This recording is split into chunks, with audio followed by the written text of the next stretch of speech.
Welcome students to the class of microwave engineering.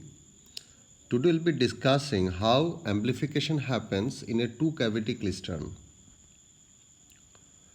Now in the part 1 of the video I have discussed the basic construction and bunching of electrons while they traverses through the space from the cathode to the collector. So we can see over here this one is the cathode, this one is the cathode and this one is the collector. The collector is grounded and the cathode is at negative terminal. That can be seen over here. This is at negative terminal. So while the electron traverses from the cathode to the collector, it first experiences the buncher cavity, then there is a drift space. Why drift? Because there is a potential gradient. The cathode is at negative potential and the collector is at positive. With respect to the cathode, it is at positive potential although it is grounded. So the electrons will be attracted to the anode, which is again positive potential, then move through the buncher cavity grid, then the catcher cavity grid, and then to the collector.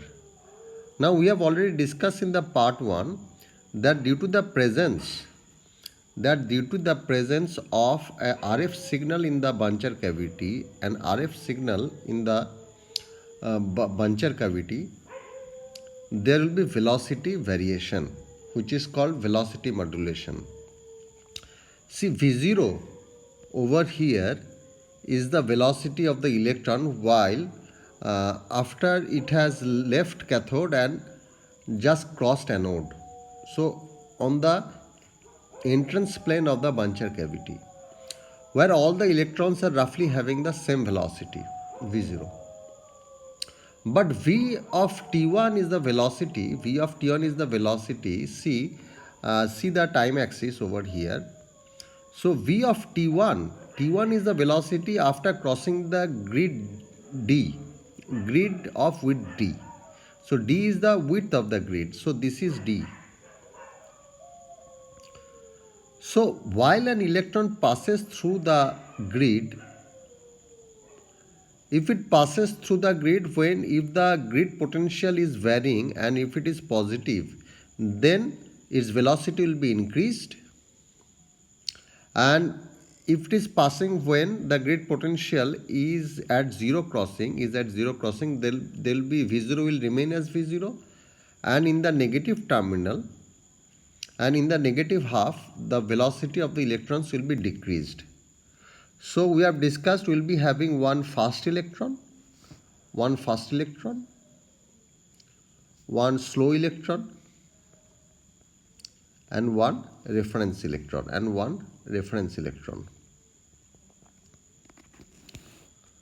Now what happens that we'll now take the help of the Applegate diagram to understand the bunching procedure. So see, this is the bunching procedure and Applegate diagram. We have discussed that the bunching procedure is happening at the first resonant cavity, that is the buncher cavity. So once the electrons leave the buncher cavity, they drift with a velocity along the free space between the two cavities. That is correct. So this is the drift space between the buncher cavity. So this is the buncher grid and this is the catcher grid. The effect of the velocity modulation produces bunching of the electron beam or current modulation. So there will be a subsequent, if the velocity is changing and current is equal to dq dt, so there will be current modulation in the second grid of the catcher cavity. So see, this is the bunching grid position. This is your time axis. So this is the RF signal put in the buncher cavity. Now see, TA, TB and TC are the three time scales. TA is a time where the electron passes the buncher grid with a negative value of the RF signal. So this electron will be slow. And TB is a time if an electron passes the grid at time TB, then the electron will see a zero value of the RF signal, so the electron velocity V0 will remain as it is. Now what happens, an electron passes through the grid. I must draw the grid over here. The grid will be something like this, and there will be the cavity. The cavity will be over here. The cavity will be over here. So when an electron crosses like this, it will see this alternating signal, and depending on the positivity and negativity or the zero potential of this alternating signal, some electrons will be faster, some electrons will be slower, and some electrons will be same.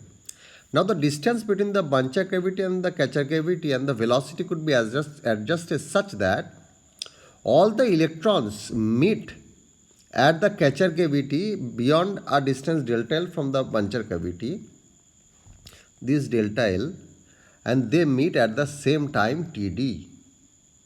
So what is the time taken by the slow electron to reach the catcher cavity? Td minus Ta. The reference electron, that is the velocity whose velocity has not changed, that is Td minus Tb, and the electron which is moving faster, that is Td minus Tc. So it is evident that Td minus Tc is the lowest of time that the first electron has taken. So what is happening? The electrons are coming closer together while they are traversing. That is the thing that we'll see in this picture, that while they are traversing, they form bunches. And the bunching is most prominent in the second cavity, catcher cavity. Now what happens, that suppose now how an RF output is generated. Let us see with a picture over here. Let us see with a picture over here that suppose this is the catcher cavity. Suppose this is the catcher cavity.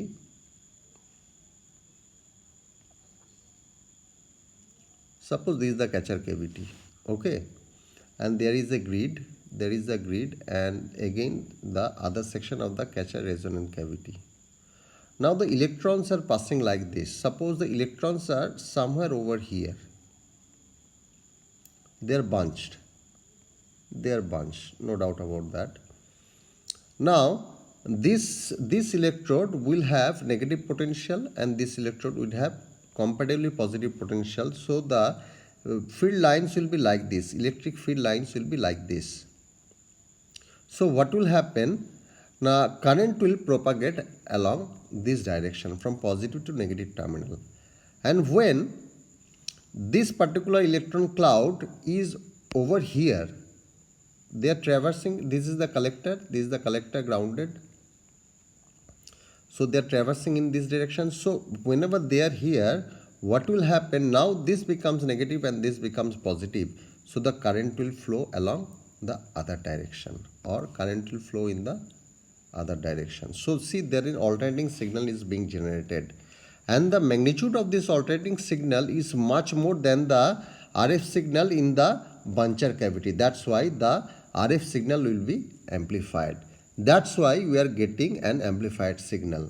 So as the bunched electron passes through the grid in the catcher cavity, there is a current modulation. And current modulation is reflected in the output circuit, and we can take RF output out of here.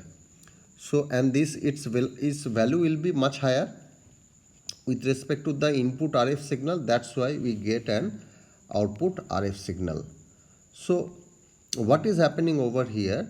So in the bunching process, there will be I of T1, and I of T1 will generate an RF output, and we can take this RF output.